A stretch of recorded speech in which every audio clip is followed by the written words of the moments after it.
అసెంబ్లీలో situation CM Vijay versus ఉదయనిధిగా మారిపోయింది. అవినీతికి పాల్పడిన డీఎంకే నేతలెవ్వరిని వదిలిపెట్టమన్నారు సీఎం విజయ్.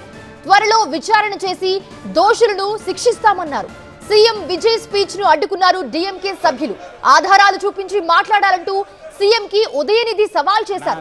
ఇక మరోవైపు పార్టీ ఫండ్ పేరుతోనూ డీఎంకే నేతలు భారీగా దండుకున్నారని విజయ్ ఆరోపించారు.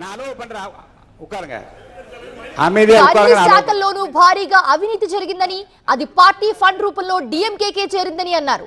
దీన్ని ఉదయనిధి తీవ్రంగా తప్పుపట్టారు. ఏ విచారణకైనా సిద్ధమని, ఆరోపణలన్నీ నిరూపించాలని సవాల్ చేశారు ఉదయనిధి.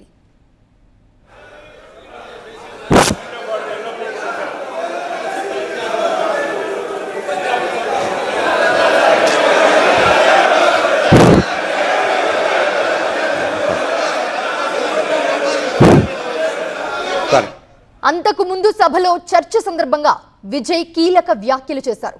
కేంద్రంతో సంబంధాలపై క్లారిటీ ఇచ్చారు సీఎం విజయ్. కేంద్రంతో ఎలాంటి గొడవలు పెట్టుకోము, రాష్ట్ర అభివృద్ధికి కేంద్ర నిధులు ఖచ్చితంగా కావాలన్నారు సీఎం విజయ్. సిద్ధాంతపరంగా బీజేపీని ఎదుర్కొంటామన్నారు సీఎం విజయ్. ఇక తమిళనాడుకు వ్యతిరేకంగా కేంద్రం నిర్ణయాలు ఉంటే దానికి సంబంధించి కూడా పోరాడతామని చెప్పారు. నాకు మద్దతిచ్చిన పార్టీలకు, ప్రజలకు అందరికీ ధన్యవాదాలు అన్నారు సీఎం విజయ్. ముస్లింలు సహా అందరి భద్రతకు భరోసా కల్పిస్తామని హామీ ఇచ్చారు సీఎం విజయ్.